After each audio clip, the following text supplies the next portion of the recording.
Breaking news. America టారిఫ్ల దెబ్బకు కూడా ఇప్పటికే స్టాక్ మార్కెట్లు నష్టాలు వాటిల్లినట్లు కూడా తెలుస్తుంది. అయితే ఉదయం 9:22 మొత్తం 3,000 పాయింట్లు నష్టాన్ని చవిచూస్తున్నట్లు కూడా తెలుస్తుంది. దానికి సంబంధించిన బ్రేకింగ్ న్యూస్ మనం చూస్తున్నాం. ఇక మార్కెట్ ప్రారంభంలోనే పెద్ద ఎత్తున నష్టాలు వాటిల్లుతున్నాయి. ఒకేసారి 3,000 పాయింట్లు నష్టపోయింది సెన్సెక్స్, 1,000 పాయింట్లు పడిపోయింది నిఫ్టీ. అరగంటలోనే లక్షల కోట్లు నష్టం వాటిల్లినట్లు కూడా తెలుస్తుంది. ఏడాది కనిష్టానికి పడిపోయే మార్కెట్లు ట్రంప్ టారిఫ్ దెబ్బకు ప్రపంచ మార్కెట్లన్నీ కూడా పతనమవుతున్నాయి. మన దగ్గర కూడా అమ్మకాలకు మొగ్గు చూపట్లేదు ఇన్వెస్టర్లు. ఇక టాటా స్టీల్, టాటా మోటార్స్ తో సహా మరిన్ని షేర్లు కూడా పడిపోయినట్లు కూడా తెలుస్తుంది. అయితే ఏ షేర్లు పడిపోయాయి, దీనికి సంబంధించి మరిన్ని డీటెయిల్స్ అందించడానికి మనతో పాటు జాయిన్ అవడానికి present business analyst Nagendra Sai గారు సిద్ధంగా ఉన్నారు. వారితో మాట్లాడి మరిన్ని విషయాలు తెలుసుకుందాం. గుడ్ మార్నింగ్ అండి నాగేంద్ర సాయి గారు. అయితే ప్రెజెంట్ ఏ షేర్లు పడిపోయాయి, అయితే మొత్తం 3,000 పాయింట్ల వరకు కూడా దెబ్బతిన్నట్లు కూడా తెలుస్తుంది. డీటెయిల్స్ ఏంటండి? సో మనం గత కొద్ది రోజు మాట్లాడుతున్నట్టు ఇంటర్నేషనల్ మార్కెట్స్ లో డొనాల్డ్ ట్రంప్ ఎఫెక్ట్ అనేది మన మార్కెట్స్ మీద, నాట్ ఓన్లీ మన markets, American markets, European markets, Asian markets అన్నిటి మీద ఉందండి. ఎందుకంటే మొన్న యాక్చువల్ గా లాస్ట్ వీక్ కొద్దిగా మార్కెట్స్ ఈ టారిఫ్ అనౌన్స్ చేసిన తర్వాత కొద్దిగా స్టెబిలైజ్ అయినట్టు అయితే కనిపించాయి. బట్ అమెరికన్ మార్కెట్స్ అంటే ఎస్పెషల్లీ అమెరికన్ మార్కెట్స్ వీక్ అయిన తర్వాత ఈ ఏషియన్ మార్కెట్స్ కానీ యూరోపియన్ మార్కెట్స్ కానీ బాగా వీక్ అవుతూ వచ్చాయి. ఎందుకంటే అంతకుముందు డొనాల్డ్ ట్రంప్ ఏప్రిల్ 2వ టారిఫ్స్ అనౌన్స్ చేసిన తర్వాత next 1 or 2 days American market, Chinese markets కానీ జపనీస్ మార్కెట్స్ కానీ ఆ స్థాయిలో నెగిటివ్ గా రియాక్ట్ కాలేదు. బట్ లాస్ట్ ఒక 2 to 3 days నుంచి, లాస్ట్ 2 to 3 సెషన్స్ లో అమెరికన్ మార్కెట్స్ లో పానిక్ బటన్ ప్రెస్ చేసిన పరిస్థితి మనమైతే అబ్జర్వ్ చేయవచ్చు. ఎందుకంటే అమెరికన్ మార్కెట్స్ లో ఎప్పుడూ లేనంతగా పోస్ట్ కరోనా టైంలో ఎంత ఫాల్ చూసామో అంతటి ఫాల్ అమెరికన్ మార్కెట్స్ లో కనిపించింది. సో అమెరికన్ మార్కెట్స్ క్రాక్ అయిన నేపథ్యంలో మన Asian markets especially Japan's Nikkei కానీ, అటు హాంకాంగ్ కానీ, చైనీస్ మార్కెట్స్ షాంఘై కానీ ఇవాళ భారీ ఎత్తున క్రాష్ చూసాం. నికాయ్ పాయింట్ ఆఫ్ టైమ్ లో ఆల్మోస్ట్ 8% దాకా క్రాక్ అయింది. ఇప్పుడు ఒక 6% మేర నష్టాలతో చూస్తున్నాం. హాంకాంగ్ మార్కెట్స్ ఏకంగా 10 to 11%. అండ్ మేజర్ హిట్ తీసుకున్న ఏషియన్ మార్కెట్స్ లో షాంఘై కూడా ఆల్మోస్ట్ ఒక 6.5% మేర నష్టాలతో ట్రేడ్ అవుతుంది. దాదాపుగా 13 నుంచి 14 లక్షల కోట్ల రూపాయల మేర మార్కెట్ క్యాపిటలైజేషన్ తగ్గిందని చెప్పుకోవచ్చు ఇవాళ మన మార్కెట్స్ లో.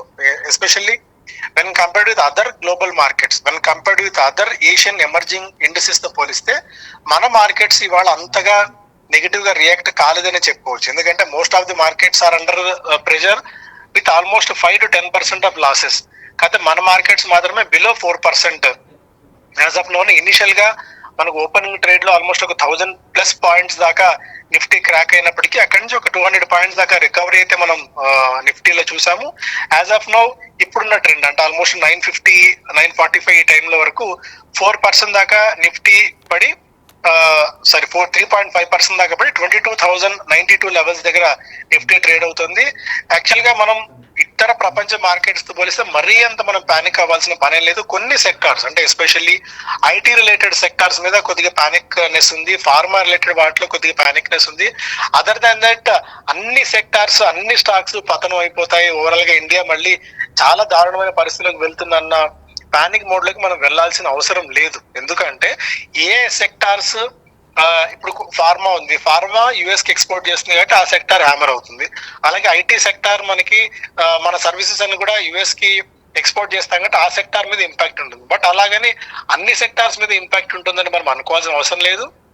ఇంకోటి ఏంటంటే మనకు plus point, blessing in disguise అంటాం. అలాంటిది ఏంటంటే మనకు క్రూడ్ ఆయిల్ $60 స్థాయికి వచ్చేసింది. సో $75-76 ఉన్న క్రూడ్ ఆయిల్ $60 కి రావడం వల్ల మన ఇంపోర్ట్ బిల్ బాగా తగ్గుతుంది. అండ్ గత కొద్ది రోజు రూపీ స్ట్రెంథన్ అవుతుంది, డాలర్ వీక్ అవుతుంది. అండ్ జీడిపి కూడా ఆల్మోస్ట్ ఒక 6.5-6.6% దాకా ఉండే అవకాశాలు ఉన్నాయని చెప్పి most of the research agencies అన్ని కూడా చెప్తున్నాయి. ఒకవేళ డొనాల్డ్ ట్రంప్ టారిఫ్స్ ఉన్నా కూడా హార్డ్లీ 0.5% మేర అంటే మన ఓవరాల్ జీడిపిలో 0.5% ఆర్ఎల్స్ 50 basis points ఆర్ఎల్ 75 basis points అంటాం. అంతటి ఎఫెక్ట్ మాత్రమే ఉంటుంది. కానీ మరీ అంత మనం పానిక్ అయిపోయి పానిక్ బటన్ ప్రెస్ చేసి ఏదో అయిపోతుంది, ఇక మార్కెట్స్ లో ట్రేడ్ చేయడం కష్టం, ఇన్వెస్ట్మెంట్ చేయడం కష్టం అన్న మోడ్ లోకి వెళ్లాల్సిన అవసరం అయితే లేదు. మనకు ఉండాల్సిన పాజిటివ్ పాయింట్స్ కూడా మనకున్నాయి. అందువల్ల రీటైలర్స్ ఏదన్నా ఉంటే రీటైల్ ఇన్వెస్టర్స్ ఇలాంటి భారీ క్రాష్ల్ని కొద్దో గొప్ప ఒక చిన్న ఆపర్చునిటీగా తీసుకొని మార్కెట్స్ లో ఇన్వెస్ట్ చేసుకునేందుకు ఒక బెస్ట్ టైం అని చెప్తాను. ఒకవేళ మీరు 1 lakh రూపీస్ ఇన్వెస్ట్ చేద్దాము అని అనుకుంటే at least 10 to 15% of the money ఇది కమిట్ చేసుకునేందుకు ఒక టైం కూడా అని చెప్తానండి. సో క్వాలిటీ స్టాక్స్ లో మాత్రమే ఉండండి, లార్జ్ క్యాప్ స్టాక్స్ లో మాత్రమే ఉండండి. Especially banking sector, NBFCs, health care sectors వైపు మాత్రం ఇప్పుడు ఉంటే కొద్దిగా డిఫెన్సివ్ బెట్స్ గా అయితే కనిపిస్తున్నాయి. మార్కెట్స్ రికవర్ అయినప్పుడు మేజర్ గా ఇవి రికవర్ అయ్యే ఛాన్సెస్ కూడా ఎక్కువగా ఉన్నాయండి. రైట్ అండి, మరి ఈ రోజు పడిపోయిన ప్రధాన షేర్లలో ఏ షేర్లు పడిపోయాయండి? సో మెజారిటీ ఇవాళ సెక్టార్ స్పెసిఫిక్ అని చెప్పలేమండి, అక్రాస్ ద బోర్డ్ అన్ని సెక్టార్స్ లో కూడా ఇవాళ మనం వీక్నెస్ అయితే చూసాము. స్పెసిఫిక్ గా తీసుకుంటే మనకి ట్రెంట్ ఆల్మోస్ట్ ఒక 16% దాకా ఎఫెక్ట్ ఉంది. అంటే ట్రెంట్ జూడియో స్టోర్స్ రన్ చేసే ట్రెంట్ టాటా గ్రూప్ చెందిన కంపెనీ ఆల్మోస్ట్ 17% దాకా క్రాక్ అయింది. ఎస్పెషల్లీ మెటల్ రిలేటెడ్ స్టాక్స్ ని కూడా మనం కొద్దిగా వీక్నెస్ చూస్తున్నాం. ఎందుకు అంటే ఒకవేళ ఈ టారిఫ్ ఎఫెక్ట్ వల్ల యుఎస్ లో కనుక రెసెషన్ వస్తే ఆ రెసెషన్ ఇంపాక్ట్ ఇన్ఫ్రాస్ట్రక్చర్ మీద పడుతుంది.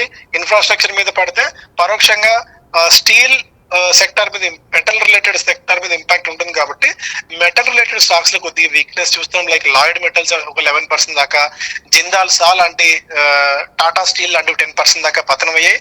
And auto related stocks, A companies అయితే యుఎస్ కి ఆటోస్ ఎగుమతి చేస్తాయి, అంటే వెహికల్స్ ఎగుమతి చేస్తాయి, ఆ కంపెనీస్ మీద కూడా ఇంపాక్ట్ ఉంది. ఎందుకంటే టాటా మోటార్స్ విషయానికి వచ్చినట్టయితే వాళ్ళ జాగ్వర్ యుఎస్ కి వాహనాలు ఎగుమతి చేస్తుంది కాబట్టి సో టాటా మోటార్స్ మీద కూడా కొద్దిగా ఇంపాక్ట్ అయితే చూస్తున్నాము. అండ్ ఐటీ రిలేటెడ్ స్టాక్స్ లో కూడా బాగా వీక్నెస్ ఉంది. ఇంత ముందే చెప్పినట్టు ఐటీ స్టాక్స్ లో ఇంపాక్ట్ ఎక్కువ ఉంది కాబట్టి ఐటీ రిలేటెడ్ స్టాక్స్ అన్ని కూడా ఇవాళ సెల్లింగ్ అయితే తీసుకుంటున్నాయండి. అండి, ఫైనల్ గా ఇంకా మీరు చెప్పినట్టు పానిక్ అవ్వాల్సిన అవసరం ఏం లేదంటారా? ఖచ్చితంగా మళ్ళీ పెరిగే అవకాశం ఉందంటారా? సో మార్కెట్స్ లో వితౌట్ ఎనీ డౌట్ మనం ఇన్వెస్ట్ చేసుకునేందుకు రైట్ టైం అండి ఇది. But full length money commit చేసేందుకు ఇది బెస్ట్ టైం కాదని చెప్తాను. ఎందుకంటే మార్కెట్స్ డౌన్ సైడ్ రిస్క్ ఎంత వరకు ఉంటుంది అనేది మనం చెప్పడం కష్టం. ఎందుకంటే ఈ టారిఫ్స్ ఎఫెక్ట్ అనేది ఎంత వరకు ఉంటుంది అనేది even government also couldn't gauge it. దీని ఇంపాక్ట్ ఎన్ని $1 billion మన మార్కెట్ మీద ఉంటుంది అన్నది, ఓవరాల్ గా మన మార్కెట్ మీద, ఎకానమీ మీద ఉంటుంది అన్నది ఈవెన్ గవర్నమెంట్ కూడా గేజ్ చేయలేకపోతుంది. అందువల్ల ఫినాన్స్ మినిస్ట్రీ, కామర్స్ మినిస్ట్రీ ఆధ్వర్యంలో ఒక వార్ టీమ్ లాంటిది ఏర్పాటు చేసి దీని ఇంపాక్ట్ ఎంత వరకు ఉంటుంది, ఏ సెక్టార్ లో ఎలాంటి ఇంపాక్ట్ ఉంటుంది అన్న దాని మీద మనం స్టడీ చేస్తున్నాము. అండ్ యుఎస్ గవర్నమెంట్ తో కూడా మనం చర్చలు జరుపుతున్నామండి. సో ఇవన్నీ కొద్దిగా సెటిల్ డౌన్ అవ్వడానికి, ఇంపాక్ట్ ఎంత హిట్ తీసుకుంటున్నాము అని తెలుసుకోవడానికి కొద్దిగా టైం పడితే పట్టొచ్చు. బట్ మనం వెయిట్ చేయడం ఒకటే మన చేతిలో ఉంది. అందువల్ల క్వాలిటీ స్టాక్స్ కి స్టిక్ ఆన్ అవ్వండి, లార్జ్ క్యాప్ స్టాక్స్ వైపు మాత్రమే ఉండండి. Mid and small cap, micro cap stocks జోలికి వెళ్ళొద్దు. ఒకవేళ మీకు అవగాహన లేదు అనుకుంటే మ్యూచువల్ ఫండ్స్ లో నిఫ్టీ బీస్ లాంటివి కనుక మీరు ఇన్వెస్ట్ చేసుకున్నట్టయితే కొద్దిగా రిస్క్ తక్కువతో రివార్డ్ ఎక్కువ ఉండే ఛాన్సెస్ ఉన్నాయండి. రైట్ అండి, thank you for the information. దేశీయ స్టాక్ మార్కెట్ సూచీలు భారీ నష్టాల్లో ప్రారంభమయ్యాయి. ఉదయం 9:22 సమయంలో సెన్సెక్స్ 3,233 పాయింట్ల నష్టంతో 72,130 ముందు ట్రేడ్ అవుతుండగా నిఫ్టీ 1,022 పాయింట్ల నష్టంతో 21,882 వద్ద కొనసాగుతుంది. ట్రంప్ టారిఫ్లు ఎఫెక్ట్తో సోమవారం సూచీలు భారీగా పతనమయ్యాయి. ప్రజెంట్ మనం విజువల్ రూపంలో కూడా చూస్తున్నాం. అయితే 72,130 వద్ద ట్రేడ్ అవుతున్న విజువల్ కూడా మనం ప్రస్తుతం బిగ్ టీవీ లైవ్ లో చూస్తున్నాం. అయితే అమెరికా దెబ్బకు ఈ స్టాక్ మార్కెట్లలో భారీ నష్టాలు వాటిల్లినట్లు కూడా తెలుస్తుంది. మార్కెట్ ప్రారంభంలోనే పెద్ద ఎత్తున నష్టాలు చవిచూస్తుంది. ఒకేసారి 3,000 పాయింట్లు నష్టపోయింది సెన్సెక్స్, 1,000 పాయింట్లు పడిపోయింది నిఫ్టీ. అరగంటలోనే లక్షల కోట్ల నష్టం వాటిల్లింది. ఏడాది కనిష్టానికి పడిపోయాయి మార్కెట్లన్నీ కూడా. ఇక ట్రంప్ టారిఫ్ దెబ్బకు ప్రపంచ మార్కెట్లన్నీ కూడా పతనమవుతున్నాయి. మన దగ్గర కూడా అమ్మకాలకు మొగ్గు చూపిన ఇన్వెస్టర్లు Tata Steel, Tata Motors, Tech Mahindra షేర్లకు భారీ నష్టం వాటిల్లింది. 5% నష్టపోయాయి ఇన్ఫోసిస్ షేర్లు.